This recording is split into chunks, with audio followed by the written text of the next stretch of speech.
The Outer Side is proudly supported by Tie Gear. Head to www.tiegear.com to explore the wide range of high-quality camping essentials, including guy ropes, screw-in tent pegs, tie-downs, and heaps more. Tie Gear.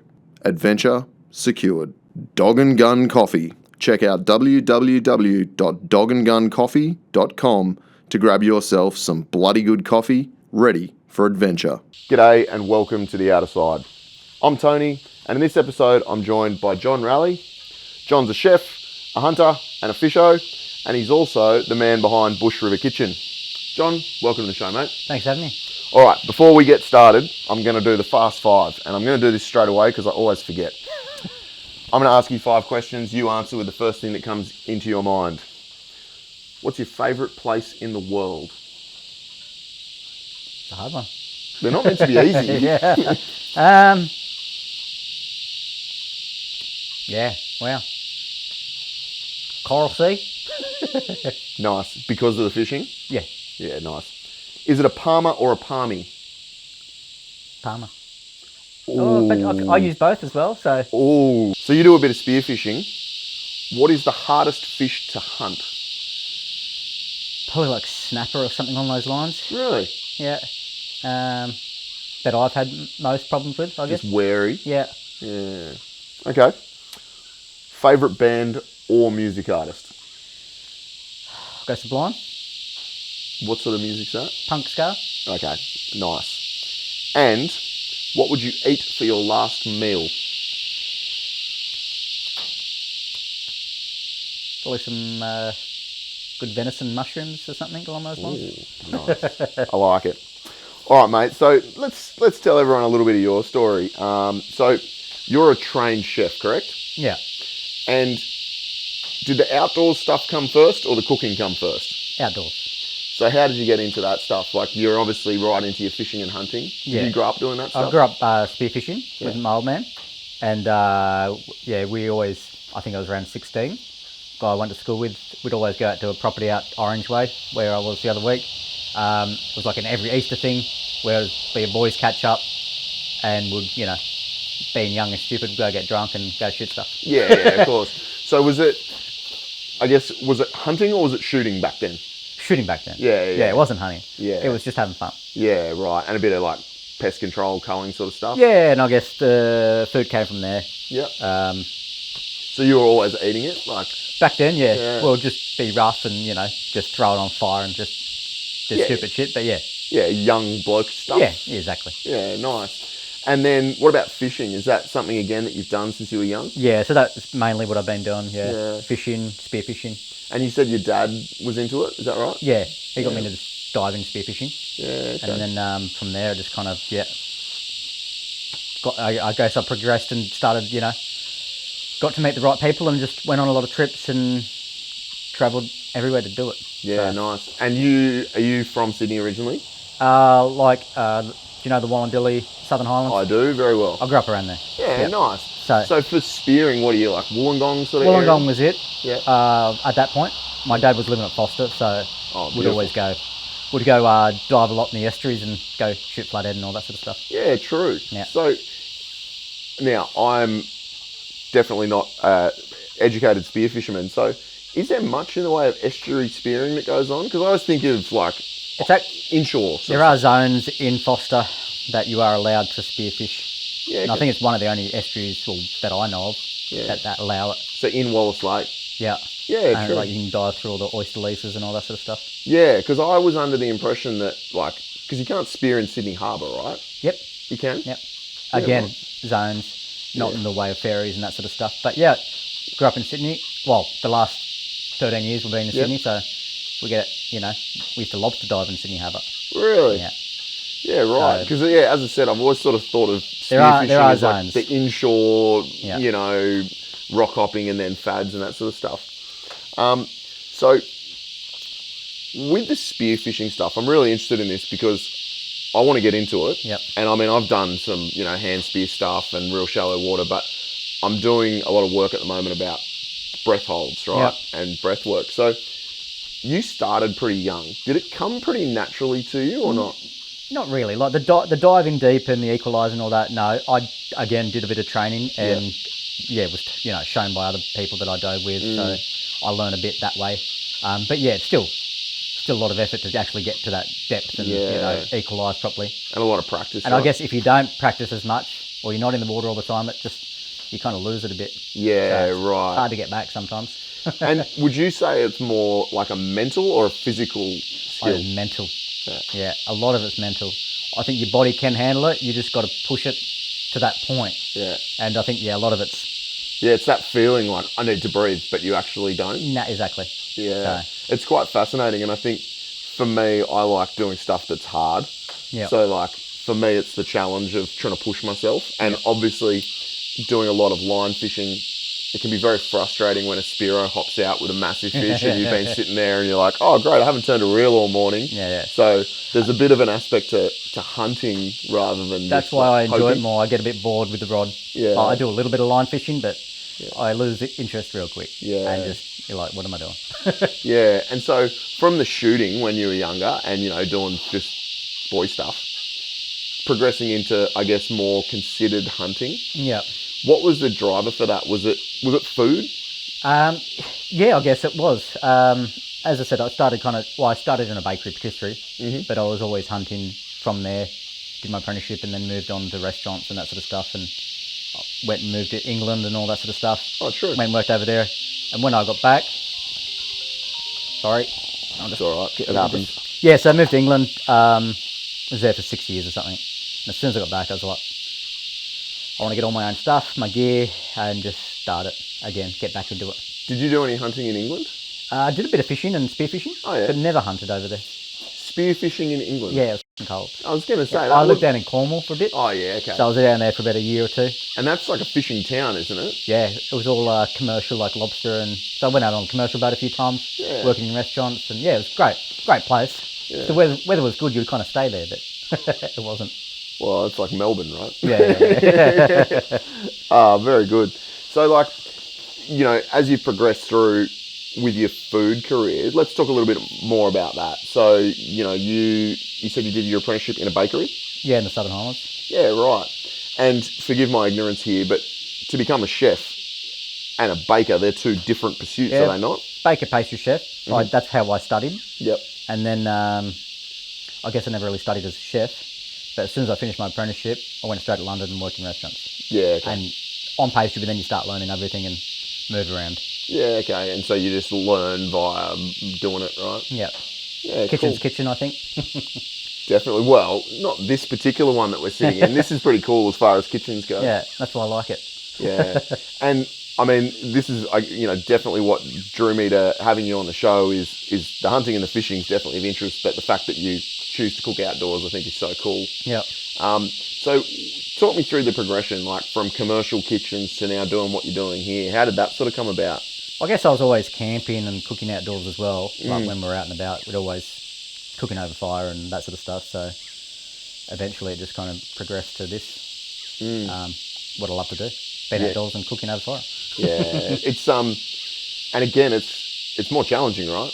Yeah, it's just but you're not in a kitchen, so it's not that kind of pressure. You just take your time and just work with what you got. Yeah, but I suppose fire cooking, it's not like a stove where you've got settings or an oven where you set the temperature. There's a lot more sort of, I guess, art to it. Yeah, a lot more kind of. It's all about temperature control and yeah.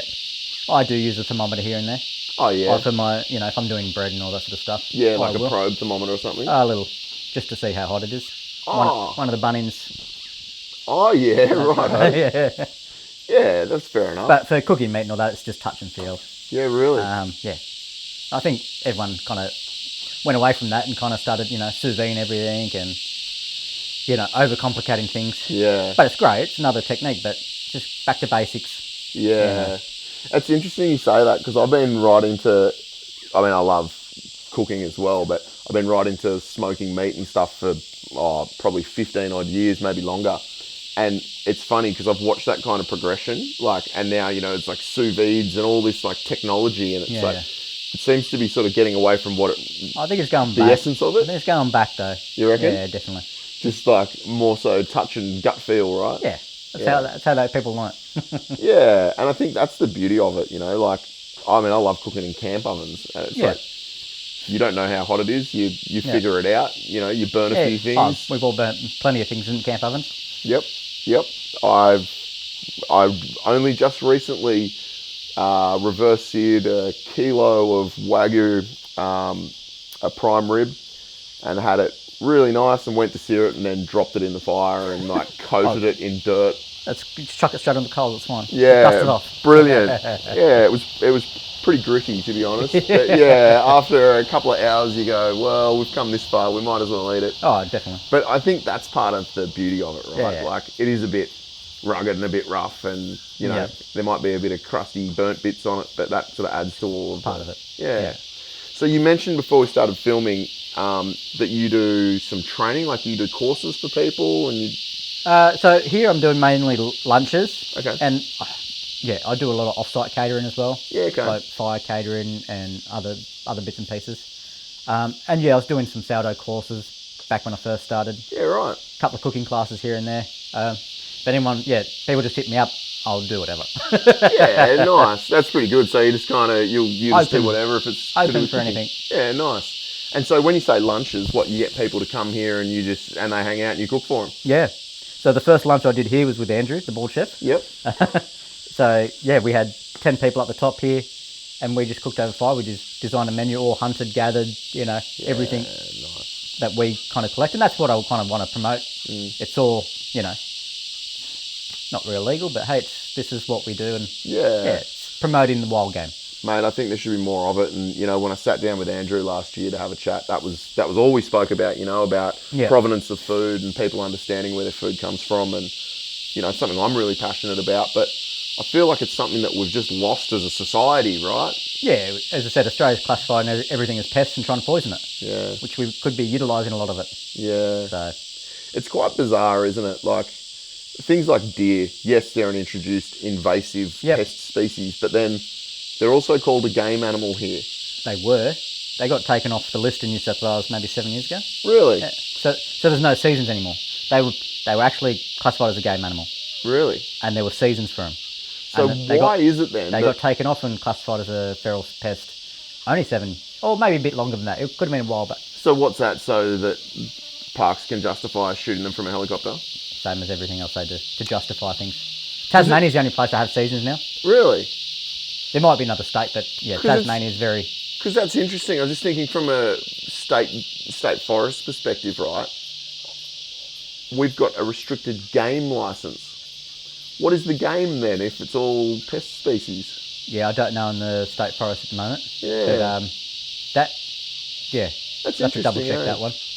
Yeah, and I mean, I guess that's something that I think about a lot, particularly lately with things like the brumbies getting shot in Kosciuszko. Now, think what you like. I don't have an opinion one way or the other. Like, should they be there? Shouldn't they be there?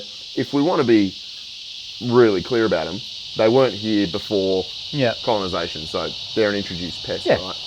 But Kosciuszko getting shut down for 9 months or whatever last year so that they could helicopter shoot them and leave them to rot. Yeah. I feel like it's a waste of a resource, right? It's a waste of a resource, and they're creating a bigger problem with all the other animals. Feeding pigs and wild dogs and cats and everything else, right? Exactly. And then they're poisoning it all, and everything else is eating that, and yeah, it doesn't seem like a very, And no wild dogs down the snowies. They're all dingoes. Yeah, well, we were just chatting about that beforehand, right? What is a wild dog and what is a dingo? They're the same thing, right? Same animal. Yeah. Depends if the DPI and the national parks want to put it onto something else. Yeah, depends if you want to shoot it or not. Yeah, agricultural. Yeah. And I think that's one of the challenges that we face in this country with, call them pest species, right? Like, whether a farmer wants deer on the fringe of their property, on their property, and even with things like native animals like roos. Like, a lot of farmers don't want roos there. They don't want anything to eat their grass. Yeah, that's anything how they'll that's train. not livestock, right? And I think for me, like, I'd love to see us change our perception and perspective on what some of those animals are, right? There are some people doing it that are encouraging dingoes on their land to, control other introduced species, like the fox, the cats, and dingoes have had a big impact on bringing those numbers down if they're in the area. Yeah, true. Because I can't imagine a cat would be that keen to have a pack of dingoes No, there's a study recently. It was for the endangered parrot, and the only reason they reckon they're still there because the dingoes are around, and all the dingoes scat had wild cat in them. Really? So they were dropping the numbers down because the feral cats are out of control. What, they're eating them? Feral cats. Yeah. The dingoes are eating the cats. Yeah. Yeah, right. So that's wild. my dingoes almost killed our cat. Yeah, really. Fair. Yeah. Well, and that's what I mean. Like, it's so easy for us as humans to just continue to interfere in everything, right? Yeah, we like to. And think we know better. Yeah. Look what that's led us to with the mixed mitosis. Cane toads. Yeah, where the European carp. Where do we start and where do we finish? How much crap have they brought into this country to try to control another pest and just made a bigger problem? Yeah, and I mean, I'm not a scientist, I'm not an ecologist, but you know, I just see a lot of the stuff that we do here in terms of public land, and I go, is that the right way to do it? Like 1080, I just question. It's like indiscriminate killing of animals. Yeah, and I think it's killing a lot more, and it is killing a lot more animals than just what they're targeting. So, where do we start? And it's a pretty horrible way for an animal to go. Exactly. If you want to control them, control them. Send hunters in there. Send, paid, hunters. They buy the license. They're shooting from helicopters, which I don't think that's any better because that's we've seen a few of those videos going around as well where I think we had about 12 shots and one animal dead. Yeah. And then ones were still moving a week later. Suffering, which is even worse than 1080. Yeah, well, it is. I mean, I saw photos just this week of a brumby with like 6 or 7 bullet holes in it and shot through the neck, and you go, whether it's a declared pest or whatever, I think there's still an onus on all of us to treat animals everything with needs respect, to be controlled. Yeah. And especially, introduced species, it needs to be controlled 100%. But at what point? Yeah. And it's just the cruelty aspect for me, right? And the Greens are all behind this. Yeah, well, this is the funny thing, isn't it? And like, I mean, I'm a meat eater, so I understand that things have to die for me to eat. I'll eat horse. Yeah. I've eaten horse. I ate horse in Japan. Yeah. Us in England are probably the only countries that don't eat horse because we think they're such a wonderful animal. Because they're cute. Every other country in this world probably eats horse. Yeah, I had sashimi horse when I was in Japan. It was pretty good. They use like the neck cut. It's like better than Wagyu. Yeah, it was beautiful. Yeah. I remember reading something, maybe in the last couple of years, that someone had got a license to produce horse meat for consumption in WA, and they were exporting it. Everything gets exported. Yeah. Wild pigs, they get shot and exported. We're not allowed to eat them.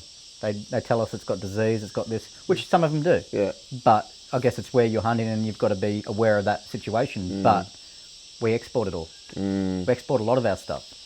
And I always think, yeah, sure, if you eat a wild animal, there might be the risk of, it having a disease. But, like, you think about what gets pumped into commercially produced meat, and it's like, I don't know what's better or worse, mate. Exactly. I'll take the wild game, thanks. Yeah, exactly.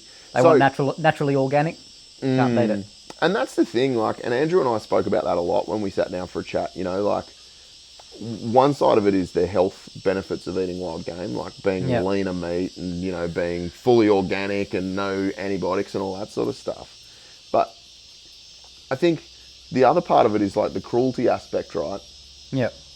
I always think like a deer walking along in the bush and then gets an ethical shot placed into it. It doesn't know what's hit it, right? So up until the point where its life has ended, it's actually had a pretty good go. Yeah. And we train to... We don't want to miss. We don't want to, we don't want to hurt the animal. We want to end it quick. Absolutely. So, we don't go out there looking to do something like that. We want to use the meat. We want to eat it. So we want to take as best care as we possibly can to, get that animal out and packed out. Yeah, and killed quickly and cleanly, right? Yeah. As opposed to like a feedlot animal or a battery hen, which has a pretty shit life from the get-go. Yeah. Yeah, it's interesting, but it's still... I mean, I hate to even say the word, but like it's still controversial in this country, right? Yeah. There's more people that are anti-hunting than pro-hunting, right? Yeah. Do you think it's going to change, or do you think it's going to improve in terms of like awareness and education? I think a lot of people are starting to kind of try to promote it. Even a lot of big chefs these days are always kind of promoting a bit more. And we've got a lot in Australia, so why not promote it? Like instead of poisoning it, shooting it from an helicopter and let it rot. How about we actually, let people in there that want to go collect their own meat and feed their families. It's another government incentive for us to pay more money for another fee, another license. Yep. Let us hunt the national parks. People pay it. Yeah, and I think for me, like, the benefits of hunting go far beyond the shooting and even eating of the animal. Like, the fitness, the health, the mental health of being out in that's the bush. The best part. So for me, it's like getting outdoors, camping, you get food, an animal, that's a bonus on top of it. Yeah. The best part about it is just being out there. Do you think it's like tapping into some primitive thing within us as humans? I think so, yeah. Definitely. For me, it's just been out in the bush and actually connecting with the land, and and like, we're hunter-gatherers exactly in our like core, I don't want to pay for my steak in a bit of plastic. Everyone just gets their steak all packaged up and that's what they get, and that's why there's disconnect. They've made it that way. And it is engineered that way, right? I don't know. I'd love to see that sort of movement get bigger. And obviously, like, because I'm into it, I surround myself with people that have the same kind of thought process. But that's all I do these days. Yeah. Try not to think about the rest. Just do what I do and surround myself with the right people. Yeah, definitely. But I think, what you do, from what I've seen on social media, you do a really good job of advocating for it as well and of utilising wild game. And I think it's something that, as a country, we should be celebrating, right? Yeah, we've got so much here. Everyone's talking about emissions and all this sort of stuff from the cows. We've got all these wild, beautiful animals they're amazing, eating qualities. Like rabbits, the goats, to venison, Venison's another one that's on every European menu. Yeah. You don't see it as much here. So, it's classified over there as a delicacy. It's a wild game animal. And that's the best thing about game animals. Well, and it's the same with rabbits and goats, right? Yeah. Like, I mean, I've always eaten rabbit. I love it. Same. But I've never worried about mixed toast. You can tell when they've got it, when it kicks in. Yeah. But, again, it's one of those things of looking at the animal. Does it look healthy? Yeah, looking at the organs, all that sort of stuff, right? I don't bother doing that half the time. And it's funny, like, in Australia, we seem to be, I don't know, like, you talk to people overseas and they've got this perception of Aussies as being, like, real hardcore, like, rugged, outdoorsy people, but then so many people I know, like, won't eat rabbit, won't eat goat, won't eat deer. Whereas overseas, that's, like, the norm, right? It's normal. Rabbits, it's on, again, we always go to Europe, my partner's from France and that sort of stuff, so we travel over every year and go to Italy and it's like rabbits on every menu. You've got goat, I think we had baby goat. It was called kid on the menu. I was like, this is great. I'll order that. Like milk-fed goat. Venison's another big one. Yeah, it's great. It's everywhere. And it's just, you come back to Australia and it's like, you got steak, Parma. All that. You see, it's the palmies. We're 50-50. We've got a foot in each camp. I'll probably do say half. But it's always the same on those menus and where you go. And goat's a funny one, right? Like, I love goat. I think it's beautiful. I'd almost go so far as to say I'd choose goat over lamb. Same. Yeah, I don't eat the billies. Yeah. They do stink and they of course. They smell, they taste what they smell. Yeah. But the young ones, the nannies, 100%, if I'm going for goat meat, I'm going to shoot one of those. I just on that topic, I watched a video on your Instagram just this week of you swimming across a river with 2 goat carcasses. Do you want to tell me a little bit about what was going on there? Well, me and a mate, so my mate's got a property, he's a farm manager out at like Central West. Yep. And one of the private properties we go to has the river coming through. So we're just down there fishing and we're having a few beers by that time and that sort of stuff. And these goats just came around and was like, well, we only had the 22 on us. So I was like, if they come close, I'll try. And they got pretty close, so I set up the camp chair. Yeah. Shot him from the riverbank. And he's like, well, you're going to have to go swim over there if you get him. You could drive around, but you still would have had to walk. It's not that steep country. Yeah. So it was like, well, it was quicker to swim. So we got 2. We took the 2 young ones. We're like, we're going to get the 22. That's all we've got. So as close as it could. And they went down. It took a couple of bullets, but we got them down. And decided to swim across and got them and cleaned them over there and brought them back. Too good. Yeah. So what, you just had like one in each hand or something? Well, I tried to feed the leg through to put it over my neck, which was a bad idea when I jumped in the water at the first, when I hit that first deep hole. You can probably see me go down. I was going to say, it looked like you were about to drown. This was a bad idea. So I had to kind of push him over to the side and they'd had 100 mil of rain the week before. Yeah, so right. the river was still going. Yeah, it was hooking. Yeah, it was over 100 mil they got. Yeah. And I got the nice weather, but the water was still up really high, and you'd probably usually better get across just walking half the times. But yeah, it was up. But like, so I'm assuming you've eaten those animals, or you're going to eat those animals? Yeah, we butchered them all up, Yeah. took them back whole, Yeah. and butchered them up, dry vac them, and we'll sort them out later. And then when you eat that animal, It's always good memories. there's more to it, right? Like, because anyone can go to the butcher and buy a steak. Yeah, and yeah. it's I like to work for it, Yeah. or swim, whatever. And it's like, I think it's, again, I think it taps into something primal in us. Because I know when I've killed an animal and then, gutted it and skinned it and butchered it myself and then aged it and all that sort of stuff, the whole process, it's the same with fishing, right? Like, there's that reward that you get. Yeah, you can't pay for it. You know, people, you can't get that experience, I don't think, unless you've done it yourself. Yeah. And it really, you do have a lot more appreciation of the food and where it's come from if you do it all yourself. Yeah. Especially when I'll butcher it all, cut it all out. I'll keep all the bones. I'll use it for stocks. Cry vac it, label it, put it in my freezer. Yeah. Every time I pull it out, depends how big, how many we got, but most of them I remember. Yeah. Well, that's it. You can maybe on those cryovac packages, you're right. Like I do. River goat. Yeah. Times 2. Yeah. But there's a few of those I always label that are something a bit different than I usually shoot. Yeah. Like fallow deer is probably my number one. Like that's my go-to. That's your go-to, yeah. Yeah, and the properties we got around the Upper Hunter and all that sort of stuff is like that's our kind of bread and butter. That's fallow country. Yeah. Male or female to eat? Doesn't bother me. Okay. Like when they start rutting, the stags, that's when they start fighting, and they kind of almost go like that male goat because they're always pissing on themselves. Yeah. They're like fighting, they're ruddy. That does taint the meat, and I've had bad experiences. But I shoot them pre-rut or after the rut, and there's no problem. So just for anyone listening that doesn't know too much about hunting, when you say the rut, that's like the mating season, right? Yep, once a year, usually around the April time, and I always I'll start going from here on in because this is when they're in velvet. They get like an inch of fat on them.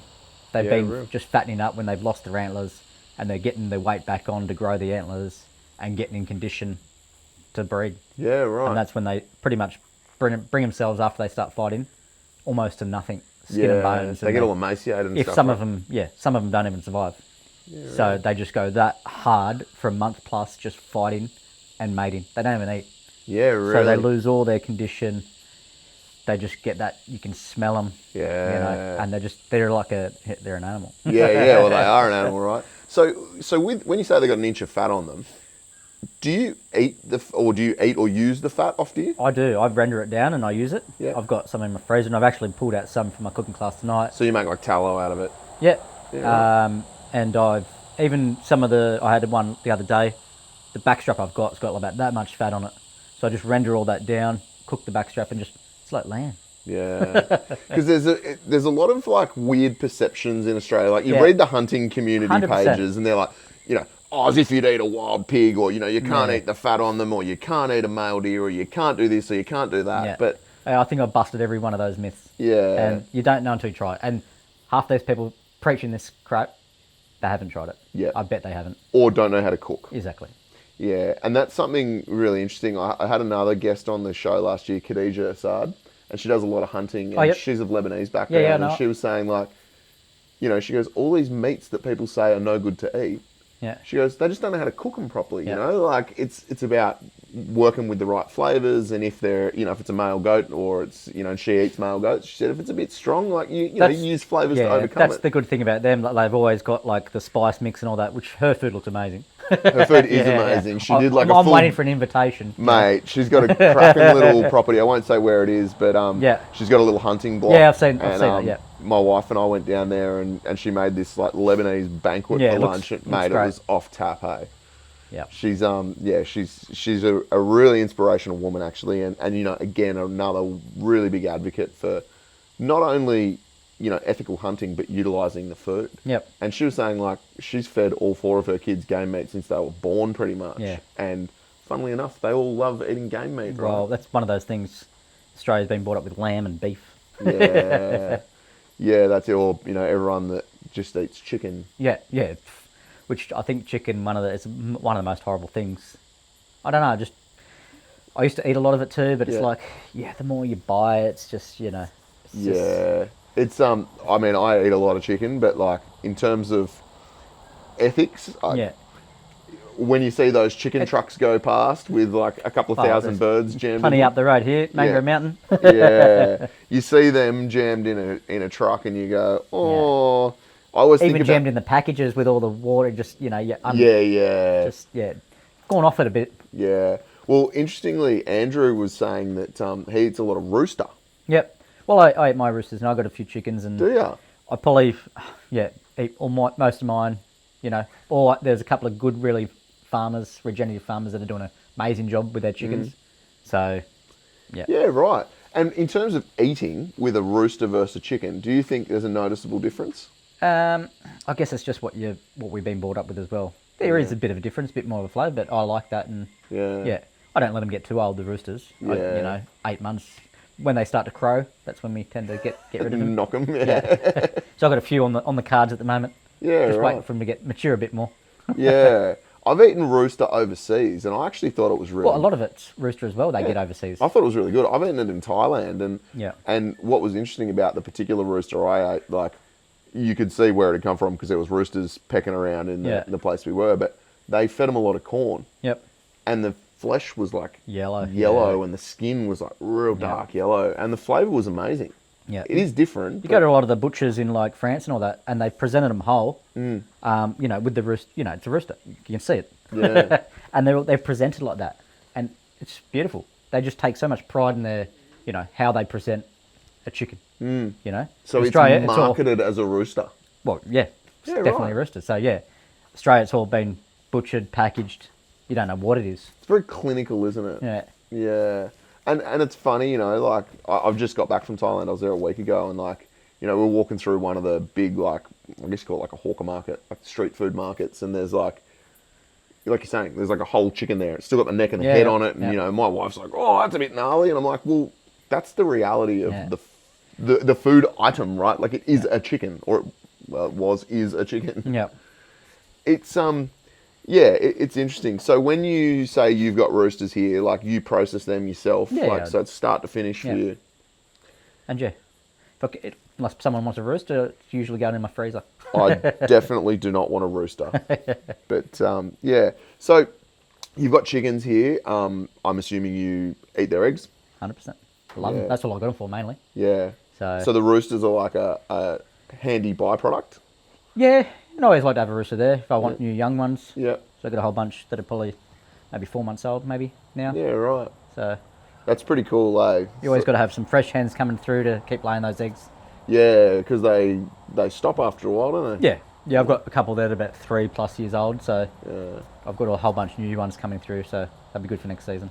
So with the hunting stuff, like, you're talking about like harvesting goats and deer and pigs and rabbits, like, the preparation, or not the preparation, the processing of those animals, how did you learn all that? Like, did you do courses, or did you just learn from other people? I guess being in kitchens, we used to get whole animals in and break them down. Oh, true. It depends where I worked. So a lot of places I worked, even in Europe, England, they'd always bring a whole like lamb in and break it down, use every cut. Like, a good restaurant was head to tail. Like, that was part of the, what we used to do in restaurants. Yeah. And I guess I learned a lot from there and just through mates. Yeah. I never did any courses. I just kind of learnt as That's it went along. pretty cool, eh? So, and I guess there's a lot of TV stuff, YouTube, all that sort of stuff. The hunting, some really good hunting shows on Netflix, like the Meat Eater. Yeah, amazing. That was, I think, groundbreaking. Like, you saw a lot of hunting shows, but they were not bad, but you didn't see that side of things. So that really showed the using the utensil, utilising the whole animals and. That bloke is just he hit phenomenal. He hit it on the spot. Yeah, like, he was. I was actually just listening to him on Rogan this week. He's just done another episode with Joe Rogan, and Ranella's like just his whole perspective on everything. And like, I've watched so much of his content, and like, it's unusual because a lot of hunting shows won't show the kill. No, but he shows everything, right? And he shows the side of it that happens. Nobody wants to show that, but that's hunting. Not everything goes to plan. I remember watching one of his episodes where he shot a deer and then lost it. Yeah. And he spent ages looking for this deer, and in the end he just went, Yeah. this happens. Like, unfortunately it happens. But yeah, I mean, in terms of like global advocacy for hunting and utilising wild meat, he's the guy, right? Yeah. Who do you think in Australia is like sort of leading the way in that sort of space? Don't know. There's no one that stands out, eh?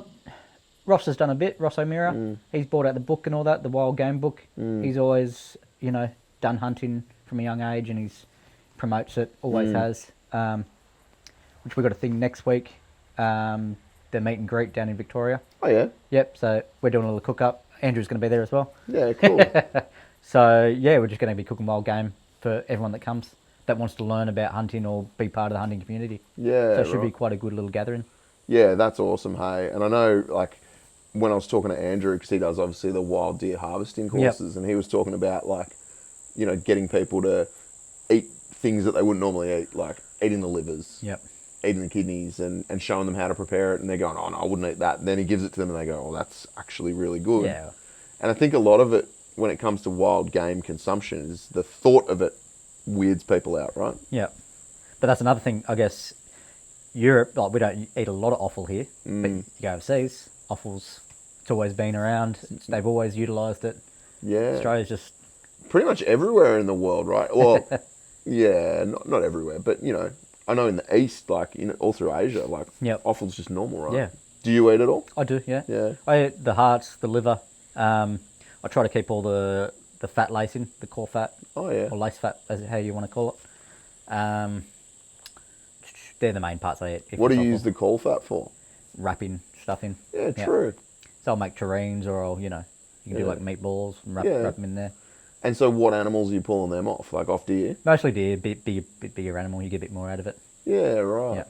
So there's, I guess you've got like chef techniques and wild game animals, and it's sort of like the merging of those That's two all I things, do. right? Just take recipes. I would usually use lamb or beef, and I just utilise what I've got. And like it's probably a dumb question from an uneducated person, but I'm going to ask you anyway. So like, recipe-wise, are you developing your own recipes? Like, where are you getting inspiration from? It's just recipes. As I said, I would use beef or something with, and I'll just sub the beef out, use venison. Yeah. Rabbit, chicken, lamb, goat. Yeah. I'm not creating anything new. I'm just doing, recipes that already exist and just utilising wild game. So yeah, I suppose like using an understood technique but with a different protein, right? Yeah. Yeah, right. If you had to pick one, I think you might have already answered this, but if you had to pick one game animal that you like eating the most, Venison. Yeah, fallow. Any venison. Yeah. Do you think there's much of a difference between the different Everyone deer? tells me, oh, you haven't had cheetle, you haven't had rooster, this is the best, samba's the best. I've had it all side by side. I haven't eaten cheetle yet, but everyone tells me cheetle's the best. Cheetle's good. They all do, but I think if it's all treated the same, and I've been hunting in France and all that sort of stuff, and I've had the roe deer. Yeah. Everyone says this is the best. But for me, if it's all treated properly, the same, it's very hard. Red deer, I think, does have a distinct flavour. Okay. Yeah, they're a larger animal. They even a bit stronger. Yeah. Yeah. Okay. That I have noticed. But samba to fallow to rooster, being very similar to me, be hard to tell. I'd like to, you shot each animal yourself, had them all separate, cooked it all the same, treated all the same. I'd be very interested to see if you can tell the difference. Well, I mean, it's like the like Angus beef, right? That's got to be the best marketing campaign of all time, right? Yeah. I've never eaten a steak and gone, oh, that's a Hereford. Yeah, exactly. Like, we go to through GME, we go to AgQuip every year up in Tamworth. Yeah. And like each of the cattle breeds has their own like stand there, and they all do steak sandwiches. And one year I made it my mission to eat as many different steak sandwiches as I could, and like, not recommended from a health perspective, but I couldn't tell the difference, man. I'm not there going, oh yeah, that's definitely a limousine. Like, it's tasted like beef. Yeah. Chital is good though, I will say that. Yeah, I'm still yet to taste that one. Because they're a smaller framed animal in general, aren't they? Yeah. Or like than a red or a samba. Yeah. Yeah. Yeah, they'll be more around the fallow size. Yeah. And do we have chital in New South Wales? Yeah. Yeah, right. Just not in the big numbers like Queensland.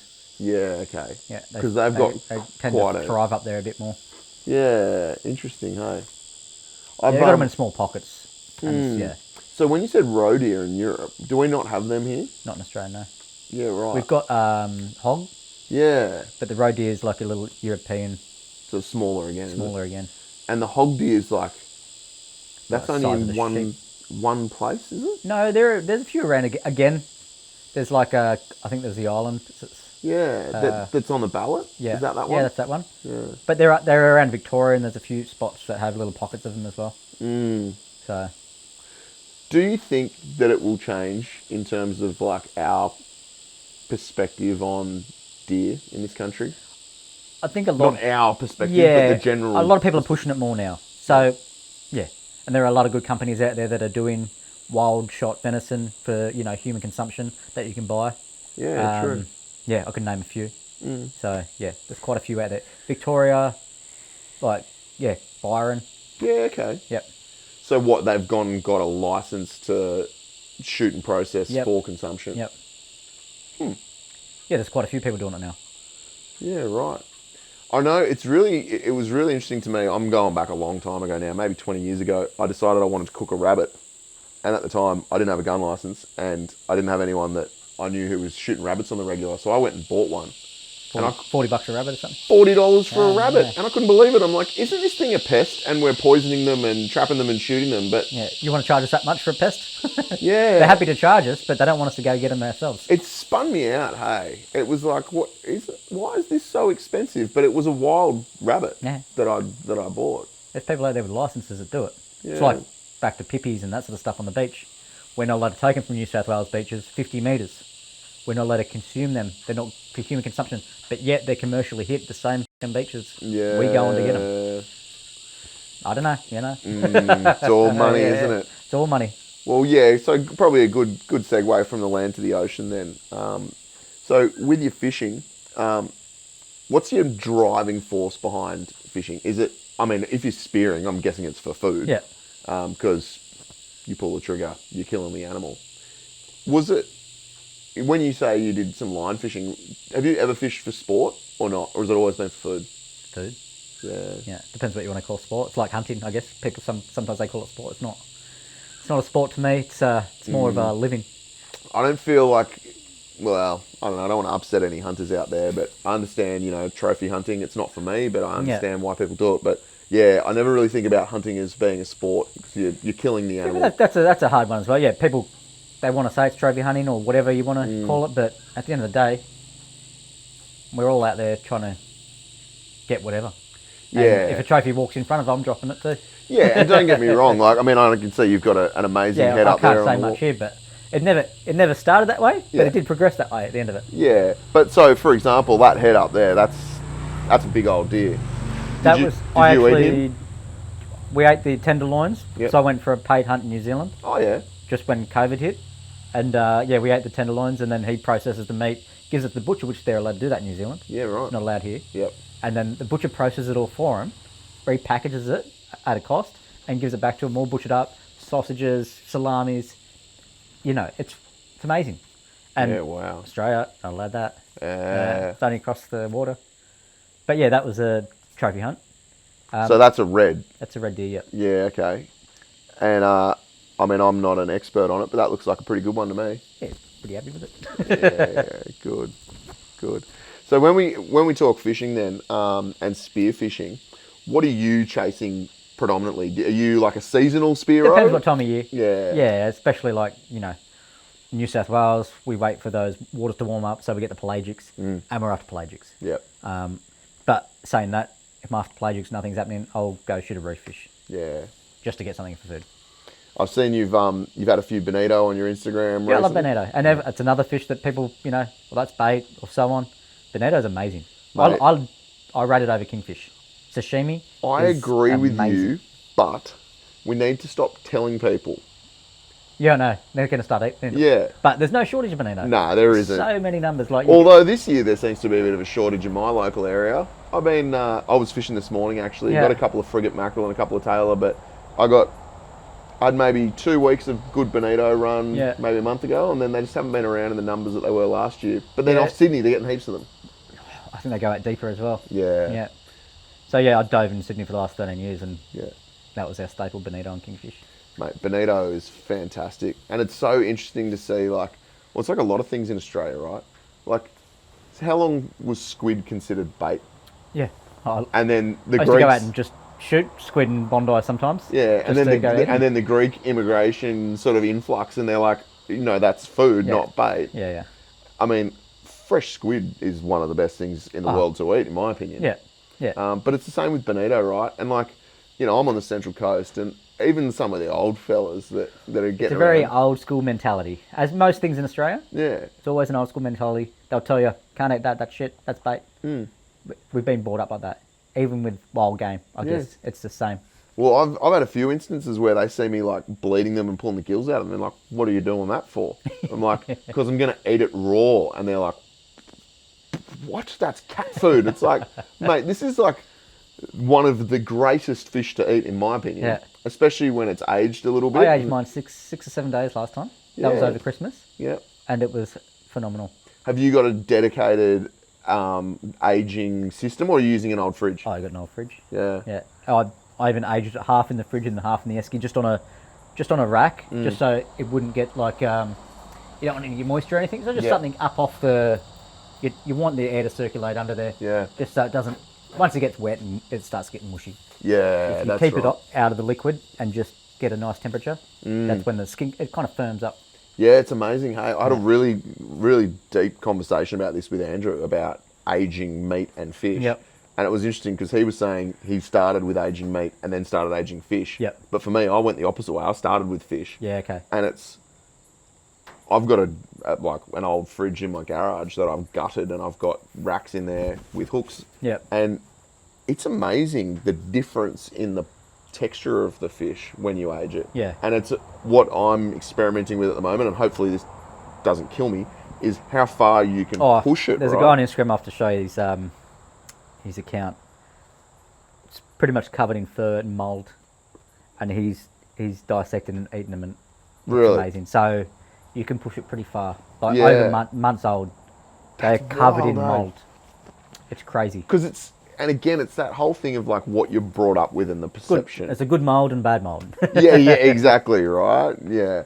But you're brought up to be like, oh, this fish is straight off the boat. Yeah. But I can tell you, I've caught a fish on a boat, killed it, and then eaten it on the spot. Yeah. And it ain't real good. No, it's tough. You need to kind of let it relax, and it's like any animal. Go through rigor and all that sort of stuff, hey? So.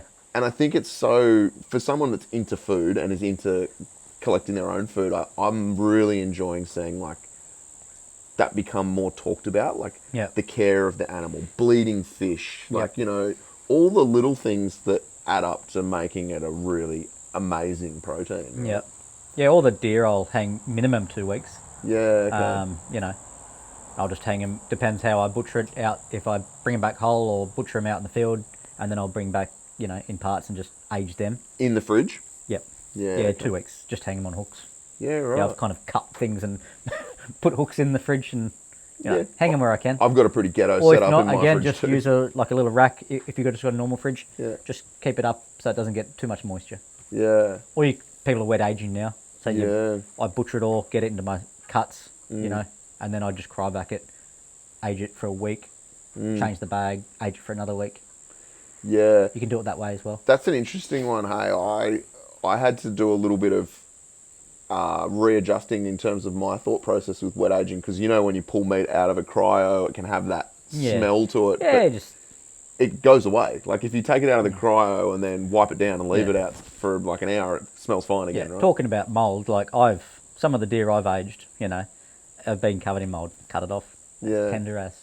Well, you look at like even commercial dry aging of meat, like you see some of the whole cuts, and they're pretty gnarly looking, like they're full black and everything. They trim it all off, and and it develops a completely different flavour and texture, right? Yeah, you can see it's starting to fall apart. It's broken down. Yeah, it's quite amazing, but I'm all for it, and I think with fish in particular, like Josh Nyland's done a really good job of he's definitely educating people. In Australia, he's been the leading by far for fish, and he's treating it more like meat, and people are seeing that. Even with the techniques in terms of how he's cutting it and stuff, right? And another one of using bait fish. Yeah, well, man, I'm one of those people that I'll eat pretty much anything. Yeah, I eat more bait fish than I do probably normal fish. Well, I mean, I eat Aussie salmon all the time, and again, people freak out about that, but I think they're great. Again, I think it's fresh. Again, the more you keep it, they get that smell. Same as banana. Anything you keep too long.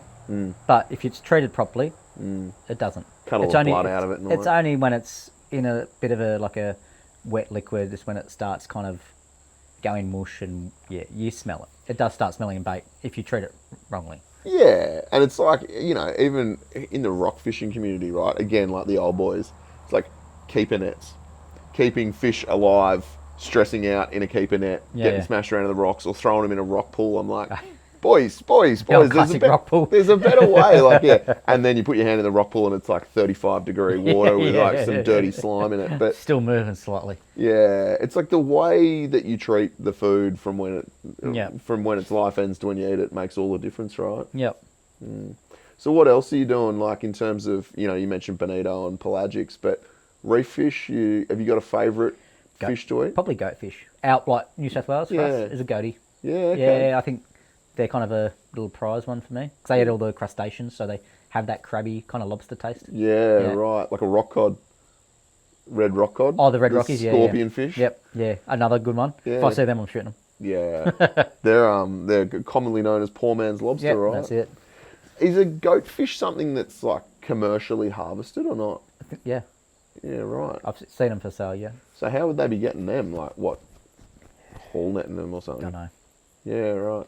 But when I got rid of the bakery, I did a season down in Eden for commercial sea urchin diving. Oh, really? Never was a fan of sea urchins before then. Yeah. I learned to like them. It's an interesting flavour, isn't it? Yeah, and I think it's how it's used as well. Yeah. Like, I'm not a big fan of it, like fresh, but if you do something out of it, like mayonnaise, all that sort of stuff, butters, okay. Put it through, that sort of stuff. Well, it's just like briny, salty stuff, isn't it? So again, it's how you use it. Yeah, I've eaten a few off the rocks and like just had a crack at it, and it's pretty full on. But I ate some in Japan.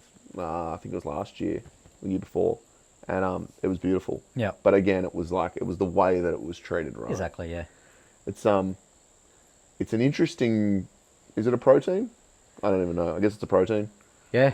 Because you're eating like the oyster, I guess. gonads, right? It's not like. It's like the roe, is it? The eggs? Yeah, I don't know. It's something like out there. Yeah. But it's pretty interesting. Know that, but yeah, that's all right. I don't know either, mate.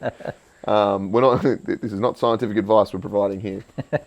Just eat the yellow stuff. Don't eat the purpley brown stuff. Yeah. That ain't good. But that's another pest in Australian waters, the purple sea urchin. Yeah. We've got a native one, the red, yeah. which are quite good. They say that's better, and they're a bit harder to find. Yeah. They're a bit more shallow water, where the purples are just taking over. Yeah. So, again, like we're doing that for the season, and then it's they say it's going to come in a government incentive to still go out and dive them off season, and they would get done into fertiliser and all sorts of stuff. Really?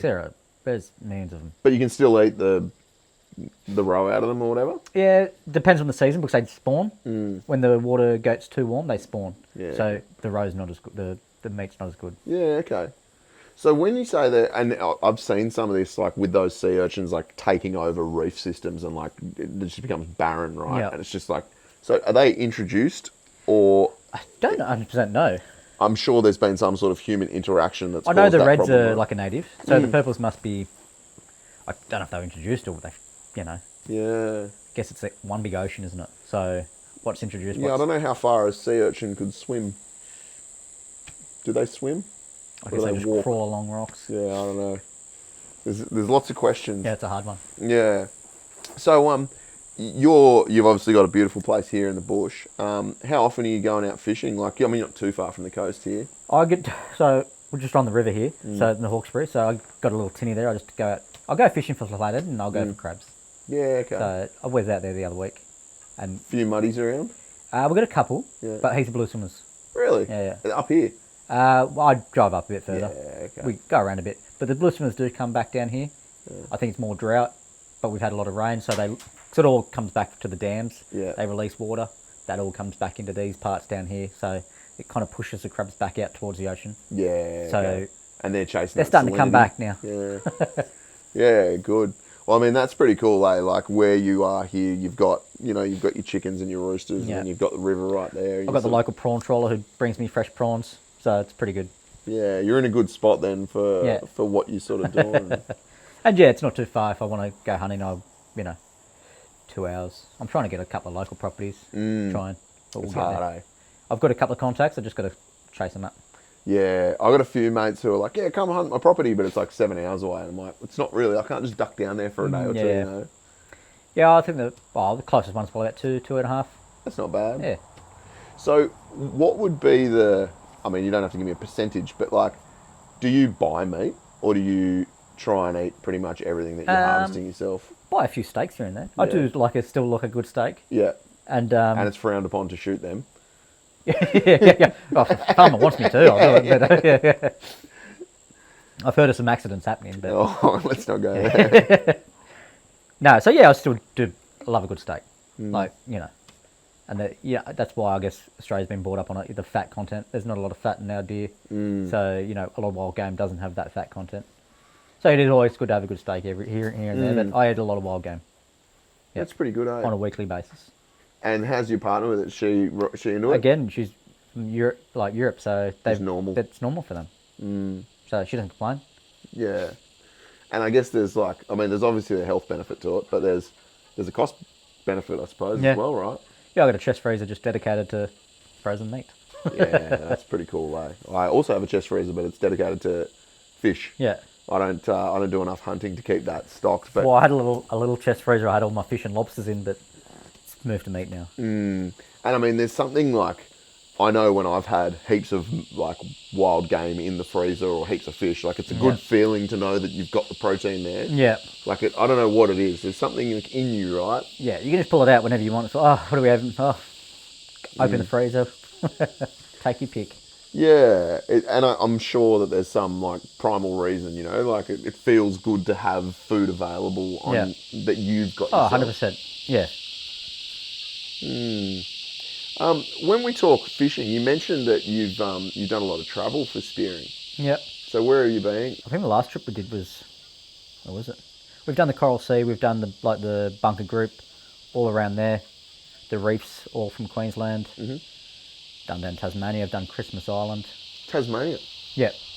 Yeah, right. So my brother was living down there for a while, and I've done pretty much the whole east coast of Australia. I think out to the Coral Sea. And Christmas Island was pretty cool. Yeah. And we used to always do a trip like every year. Okay. My mates all went one just before Christmas. I didn't. I pulled out this year. Yeah. But Fraser, that area. Spearing. Yeah, there's a couple of shipwrecks out there. Pretty sharky up there, isn't it? It was. Yeah. But everywhere's been sharky. Yeah. Yeah, even the coast. Yeah. So. Yeah. Well, a few of my mates at Spear have had encounters with whites over the last sort of 12 months. Yeah, I've had a few mates that have had some run-ins. So, yeah. Have you ever? Not with a white, no, which I'm kind of glad. Yeah, that's next level. I've seen tigers, hammers, whalers, bulls, you name it. But, does it bother you? Depends what zone they're in. It depends what mood they're in, yeah. right? Yeah, and I think if they're chilled out, it's fine. And as long as it's clean water, I'm happy to watch them. They're happy to watch me. Yeah. Yeah.